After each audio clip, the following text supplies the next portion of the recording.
Let's get into it. Let's start on the Chiefs side of things here for receivers. No secret to anybody out there that Travis Kelce is target numero uno for Patrick Mahomes. A big game player, steps it up in the playoffs.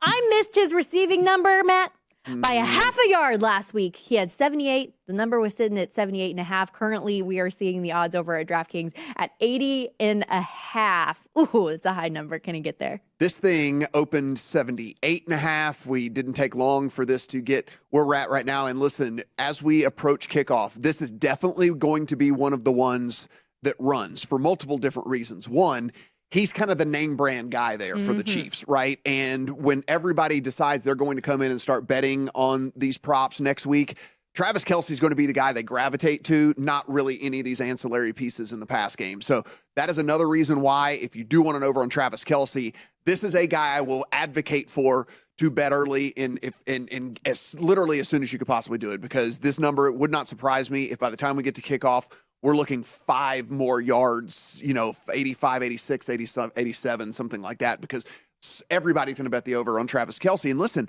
almost maybe rightfully so, because you do have these receivers that are all nicked up for Patrick Mahomes, and you have to think that when you get to the Super Bowl, what is Patrick Mahomes going to do? Patrick Mahomes is going to go to his guy, right? And this is one of the first bets that I put into my account was Travis Kelce over on the receiving yards. It's the only one that I think will air quote, come out as the kind of the public play that I think has a really, really good chance of getting home, because Travis Kelce is just the man. He's the guy. The volume is going to be there. It's certainly not going to be for a lack of trying, right? Like the targets and the target share are going to be going Kelce's way. Now, will they all be completed, and how much will he turn that into yardage? We shall see, but I will bet on the opportunity. 7 previous playoff games, he's had at least 90 yards, also had 10 catches on 15 targets in his last Super Bowl appearance. My only question is, because you do mention so many of those other receiving weapons got a little bit nicked up in the conference championship game, is there a fear that he's going to be paid even more attention to, that he's going to be double teamed more, that might steer you off the number? I mean, you said it's already in the account, but just curious. Yeah, there's certainly a concern for that a little bit, but they have that weird connection. It is that unspoken thing where it's like they go to playground football, and Travis Kelce just knows exactly where to go, where Patrick Mahomes is thinking he's going to go, and then they complete a pass that we're all, sitting at home and our jaws drop, and we go, how did they possibly do that? And so I think we see a lot of that, and of course, just some really good design stuff from Andy Reid, having 2 weeks to prepare for this game, to get the ball into his guy's hands and the guy that's their biggest playmaker. So really do like Kelce props here. The other couple, if you're watching at home, Jerick McKinnon and Isaiah Pacheco, that are on the screen there for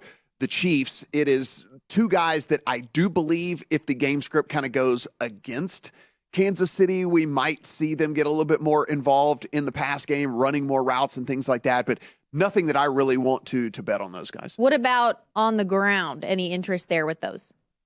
Yeah, so on the rushing side of things for the Chiefs, it is fairly interesting when you look, because there's no real bell cow back here. I understand Pacheco has certainly taken control of the backfield, but they're going to give McKinney some touches, McKinnon some catches. I like McKinney, though. That has a good reason. Yeah, I know. They're going to give McKinnon some touches in this game for sure. And listen, there's a non-zero chance Clyde Edwards-Helaire could be active as well for this game. And even though they're not going to give him a ton of work, even if he siphons off 2 carries, 3 carries or whatever, that is pretty massive for a guy like McKinnon, who's only going to get a handful of carries anyway. And now if one of those carries happens to get taken away from him, it's a pretty big deal. I think that these rushing lines are pretty close and pretty on.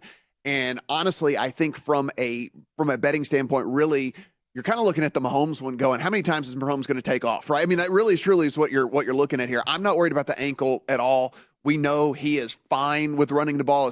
When he sees a lane, he is fine going with it. If anything, it would be looking at a Mahomes type rushing yards problem. Before you place your next bet, visit VSiN.com for all the latest data and powerful betting tools. Start with our live odds, team comparisons, and previews for every game on the schedule. Then dive deeper with live tracking of betting trends and line movements. And don't miss our unique tools, including odds comparisons from sportsbooks across the country, prop bet search engine, and custom parlay calculator. Everything you need to increase your betting knowledge and confidence is at your fingertips. Visit VSiN.com today.